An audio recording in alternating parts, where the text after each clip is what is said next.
This episode is brought to you by Goals.com, the sales performance platform built to help teams stay focused, motivated, and on track. While most CRMs just track data, Goals.com drives real results. It's simple, affordable, and designed to help your sales team hit targets faster, without the headache of complex setup or costly consultants. Whether you're using a CRM or not, Goals.com works seamlessly to elevate your performance.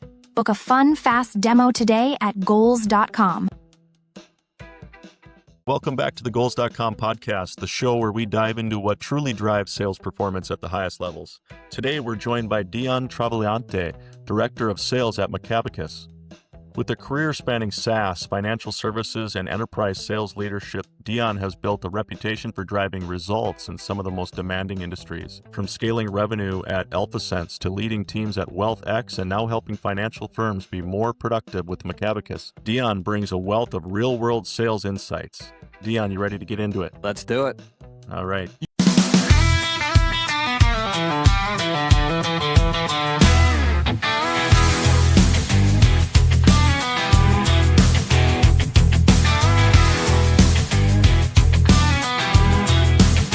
You've sold into some of the most complex and demanding industries, finance, SaaS, and corporate. What first drew you into sales, and what's kept you in it all these years? Yeah, it's the $1 million question. I don't know if I wanted to be a salesperson when I was in college or even when I first started my career, but probably I would say day two, my first company, I realized that that's where I wanted to be. And maybe I knew it all along, but when I was going into college, I wanted to be an iBanker, which now I'm selling to them, so it's ironic. But I didn't even know what the I stood for in iBanking. Just like, that's what I want to do. That's people make money there. And then I pretty quickly realized when I was in college that was not the career path for me. And then kind of just, I knew I wanted to be somewhere around financial services, somewhere around technology. So I joined a company called FactSet, which ended up being an unbelievable career decision for me because it afforded me the pathway to go into sales. So like I said, probably day two at that company, I kind of realized that, like most people talk about, I'm super competitive. I like to talk, hence the reason we're here too. And it just seemed like a good place for me to go. And it's just been an unbelievable decision.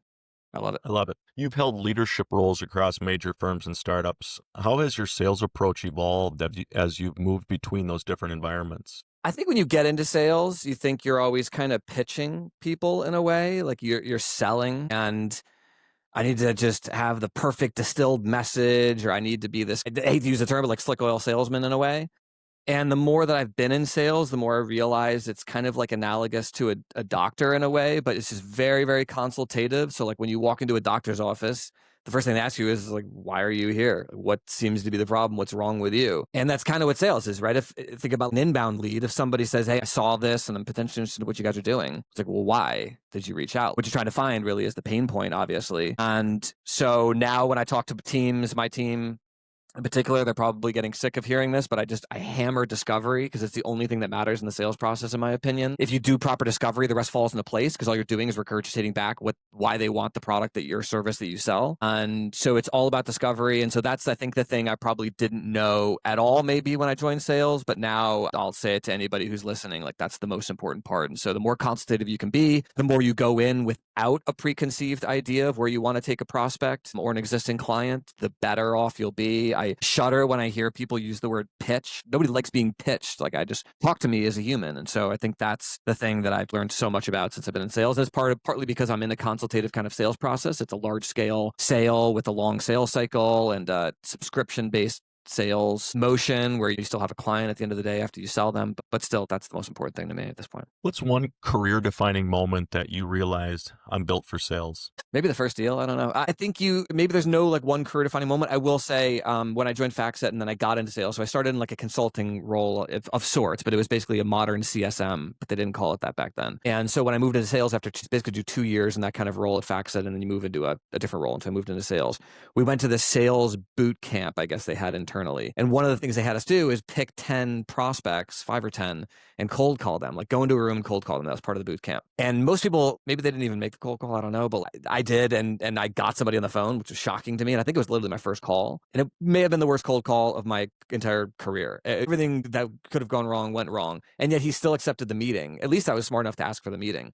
But he accepted the meeting, went to the meeting, got him to trial the product, which was a sales flow for FactSet was like you'd meet and then they take a kind of month-long pilot or trial. And then I closed them. And I was like, well, this is the easiest thing ever, right? Just totally bungled the call and still got the deal. So that was like, hey, I can do this, but I don't ever think there's one moment. And I think if I leave your audience with anything, it's probably not one moment. It's just kind of like anything you do in life. Like I'm a huge golfer. And so the more you hit the range, the better you feel hitting the ball. Like it's nothing crazy, nothing new under the sun. So the more you spend time, just pick up the phone and call. Like if you have a cold call role, pick up the phone and call. If you have a account management, email your clients and say, hey, can I buy you coffee? Or, you have 15 minutes to catch up and just why do you love our product? Or, and the more you do that, the better you'll be. And the more you'll think you belong in sales. The more you read about sales or think about it, but don't do it, the scarier it's going to be. Like just go out and do it and figure it out. Maybe there's not one seminal moment, but just kind of over time, then you start to love it because you build up a core competency and the better you're at of something, the more you love doing it. For sure. At Maccabicus, you're selling into investment banks, PE, and consulting, some of the most detail-oriented buyers in the world.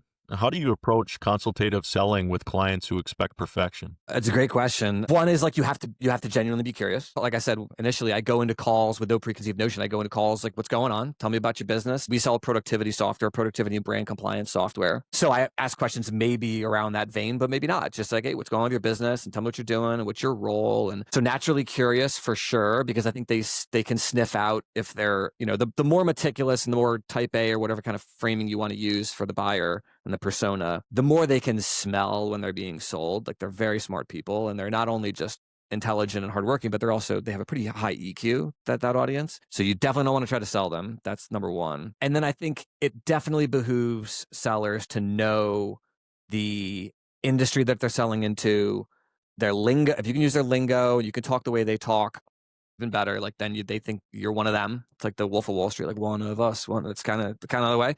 Yeah. Things are. And then the more you can know about your product, that's it. If they're reaching out to you and saying, hey, I'm interested in your product, they want to know, they're talking to somebody who knows that product inside and out and their specific industry well enough to kind of evangelize the merits of the product to them and similar folks like them. That would be my message to people selling to a pretty type A audience is those three things would be big. Many sales leaders talk about value selling. What does that really mean in practice when dealing with highly sophisticated clients? Pain points for sure. Like know what drives them and what their people will pay to solve a pain point. Like that's sales in a nutshell. So value selling is figuring out what they're having trouble with, whether they know it or not, honestly. Can your product or service solve that pain point? Like that's really sales. So if it can't, you should tell them that. Hey, it sounds like, this is what you're what's hurting you right now, and we don't have a product that really solves that. Moving them out of the queue is just as important as, maybe more important, because you're preserving your time. So I think, yeah, that's super important. I would say really that's it. I mean, value selling is all about figuring out what's really driving their business and how can you solve it. And so discovery is the most important thing. I'll use a doctor analogy again. Like when you walk into a doctor's office, they're not thinking, well, this is what this person's going to tell me that is wrong with them. Unless you're literally walking with like a broken leg and, then they probably have an idea of what you're there for. Most of the time they don't. They're just letting whatever you say guide what their diagnosis and what your prognosis is going to be. And so that's what value selling is. When you deviate from value selling is when you think you have to have the answer. I see this a lot with sales reps. They feel like they have to have the answer. And if they don't have the answer, they're going to be perceived as not a good salesperson, or they might lose the deal. And that's fine if you do. If you can't solve the problem, it's fine if you lose the deal because it was never a deal anyway. But I think they think they have the answer. If you think you have to have the answer at any point in the sales cycle, you're not going to get to the value prop because you're not going to be asking the right questions. You're going to be asking the question that answers what you have in mind for them. Right. You've scaled and led teams before. What's your philosophy on building a high-performance sales culture? Yeah, I think there's, two things. Like one, you have to have a culture that is worth joining. So like you have to think of it in-house. I'll start there. Like in your own house, I say it to my sales reps and anybody on my team. I care about where you want to go personally and professionally, and how can I help you get there from a professional capacity. That's my message to them. And I genuinely believe it. Like it's not just word speak, which happens a lot, unfortunately. Like I genuinely believe it. So if they have something that I can help solve, great, I'll do it. And I should be the massive filter for them so that they can kind of do what they do best, which is selling or closing or generating opportunities. So you have to have your house in order so that somebody wants to walk in the door. That's a big one.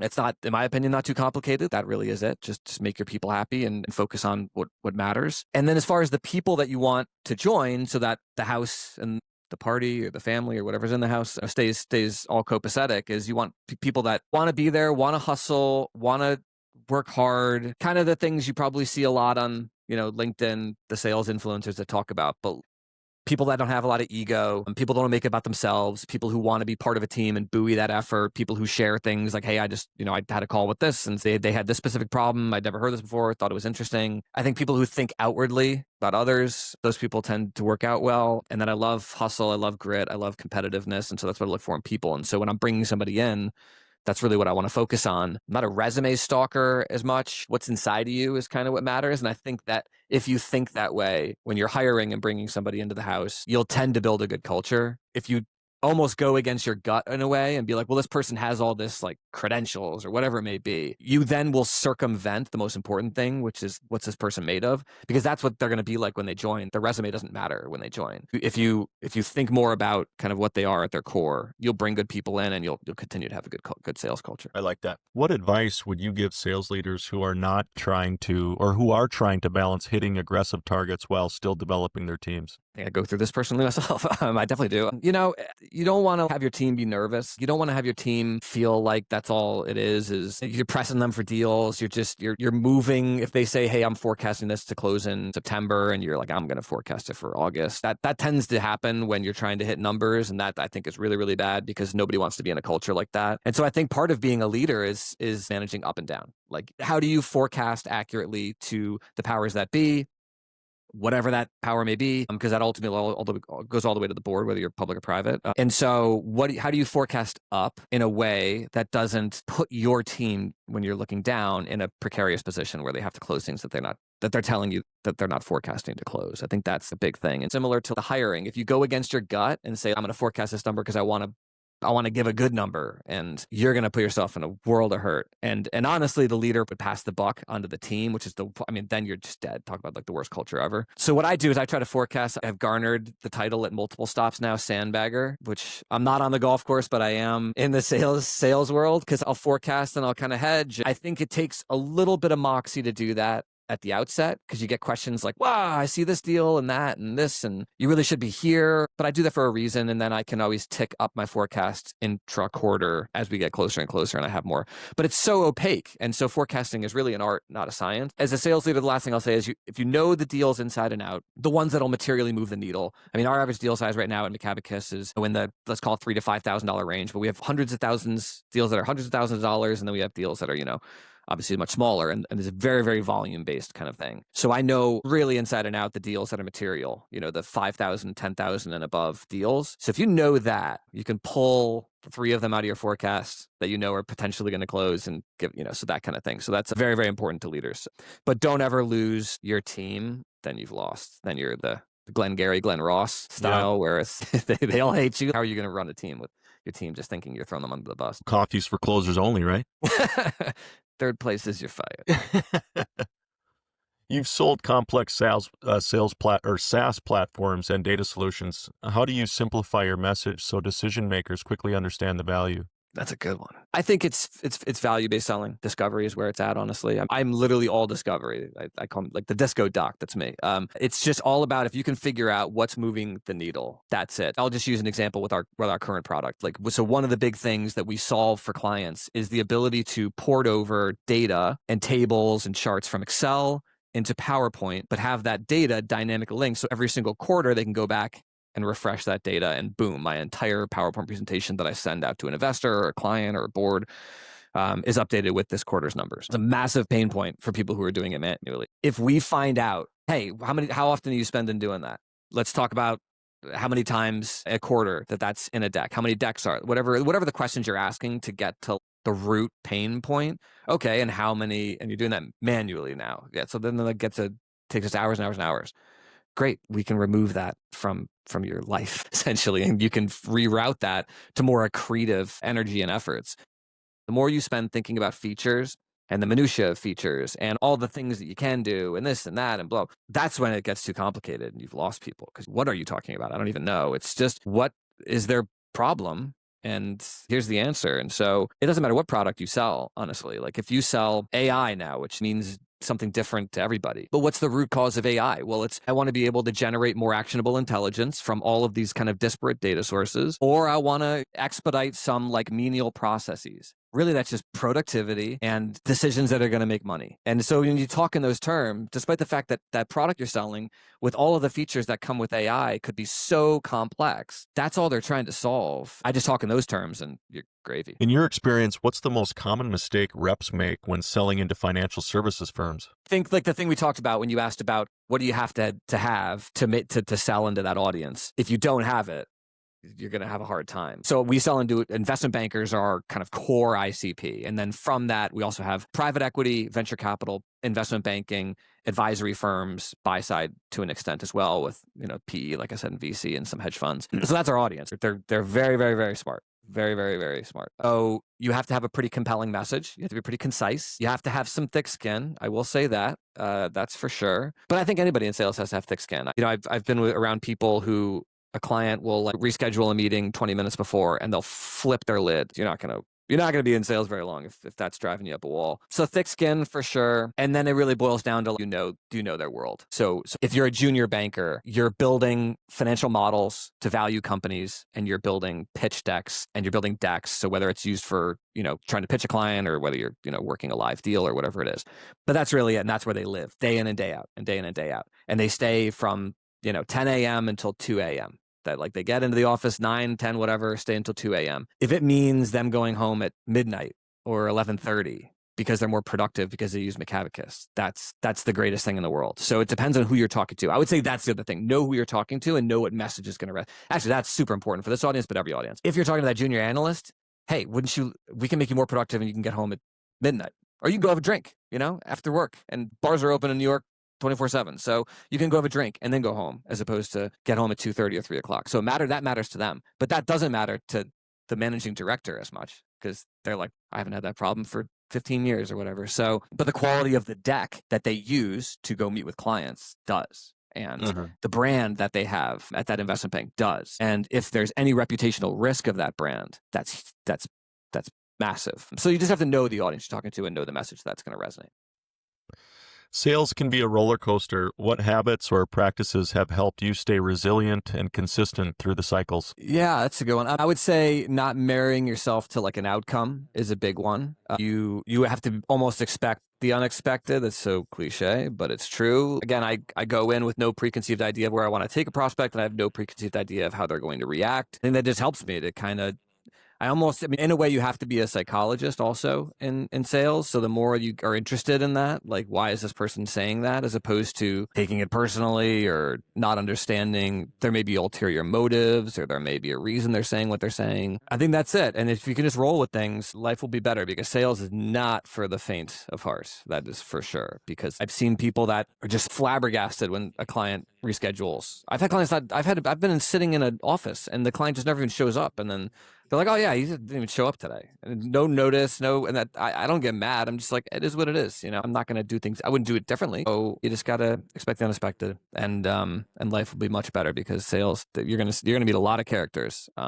For sure. There's no doubt about it. Yep, I've been there. What's the best piece of sales advice you've ever received, and how has it shaped your career? I don't know if there's one thing that really sticks out. I had a really good mentor early on in my sales career, and I think that was huge. It is huge. You have to have somebody who's a really good salesperson early on, and I did. And I handled all of the new business prospecting for the region at a company called FactSet that I started out at. And so I went to a lot of meetings. I made a lot of cold calls and got a lot of prospect meetings. Brought him to every single one. Like I said, it's not really anything he said in particular, but it was more just the way he conducted a meeting, and it was very much discovery.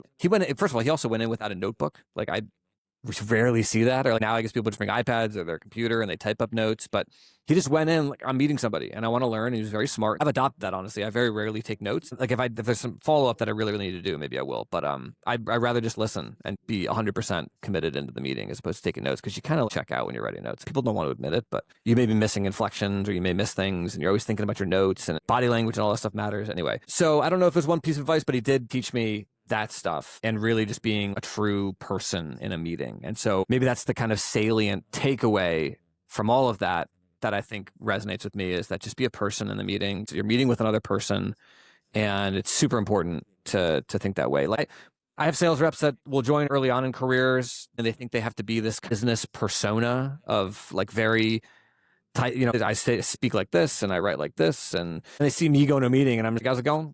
If somebody wants to talk, I'll talk for 20 minutes at the beginning of the meeting. And if I feel like they want to, really get into business, I'll get into business, but I'm still very jovial. And they're like, whoa, that's like really different than what I think a business meeting looks like. All that stuff he taught me. And so those are the kind of things I try to stick with, is just, you're always a person, and it's another person, and people are emotional and sometimes make decisions that are bizarre, and you got to understand that's part of the game. For sure.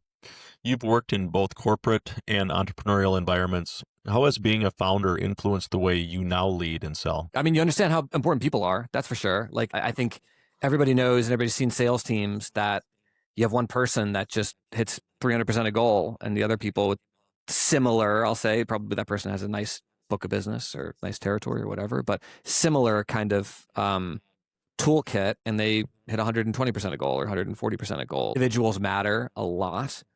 It definitely matters in big companies. It is mission critical in small companies. And the smaller you get, the more important every single individual is. And it's why I've honestly geared myself in my career towards smaller companies, because I like to be an impact player. I like to be a 10x accretive effect on a business. And you have a hard time doing that at very, very large companies. I get why they do it the way they do it. But the more I've been involved in smaller companies and did my own thing, you realize just every person is so important. And when you think about that, in sales, it's like, all right, I have 2 AE open roles and I have 1 CSM open role, and let's fill them with another AE. But it's also like, well, what kind of person do you want? So that's the way I think about scaling teams too, is like, maybe only one person, and that one person can do this. I think too often it's just to buy the book. Where do you see the biggest opportunities for sales professionals in SaaS and financial services over the next few years? I would brush up on understanding AI. That is for sure. I don't think that's specific to financial services, certainly, but definitely in tech. So I'd brush up on that. But I think more importantly,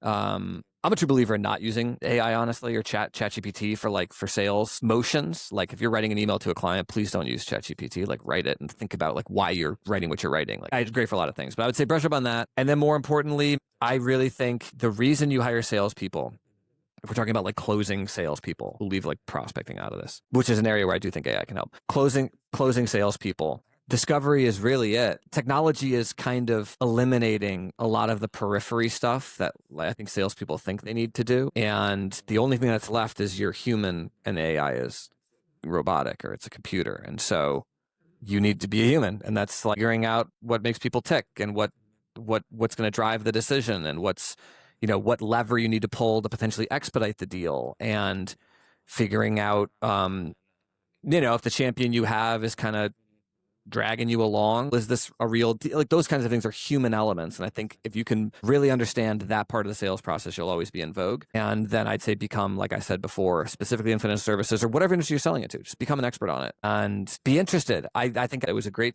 career move for me to start at a company called FactSet, because it was the 10 poles of what I wanted in a career. I love financial services. I'm just super interested in that world. And I love sales now. My thinking was technology is not going anywhere. So, I probably should be involved in that. So if you are interested in the stuff you're selling, you will naturally be curious, and you'll become an industry, maybe not expert, but guru, if you want to call it that. So that's going to be important, because AI can help actually expedite that learning curve. But I would say those things, if you can focus on those, you'll be in vogue in sales. Yeah. If you were mentoring a young salesperson today who wanted to eventually lead a sales team, what's the one skill you'd tell them to master early? It's different than being a salesperson. It's very, very different. You're doing a lot of internal meetings and forecasting. And so I would say all that encompasses the term managing up. I would get real good at that. You are going to be, in my world, I head up all of sales, but like if you have a team, you own that number, whatever the team's number is. So I would just own it and understand that number and understand the ins and outs. And like we were talking about with forecasting deals, and play the political game, if you will, internally, and figure out how to, think about forecasting. What does it mean when you send a number? Not just send a number. Certainly don't send every deal, and that's what we're going to forecast. So I'd say that that's super important. And then you really have to care about people, like your people. I said this before, but you're not going to get very far if you don't go to bat for your team. You don't fight for them. You have to love sales. From my world, you have to love salespeople, and you have to love sales in order to manage salespeople, in my opinion. I was one, and I still consider myself one. I get involved in deals all the time. You have to love it. And because when you have to deal with the stuff you have to deal with in management and leadership, as opposed to just a rep, that's what you can hang your hat on. At least I get reps that'll flex me and be like, you made a difference in my life. And that's like the coolest thing in the world. And you got to love that stuff. And that's what makes all of the other stuff just kind of not as bad. Otherwise, it could be a slog sometimes for sure. No, I'm with you.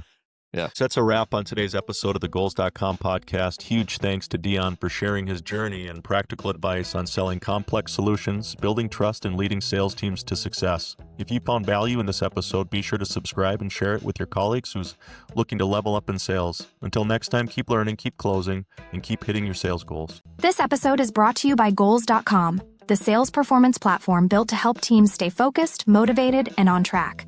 While most CRMs just track data, Goals.com drives real results. It's simple, affordable, and designed to help your sales team hit targets faster, without the headache of complex setup or costly consultants. Whether you're using a CRM or not, Goals.com works seamlessly to elevate your performance.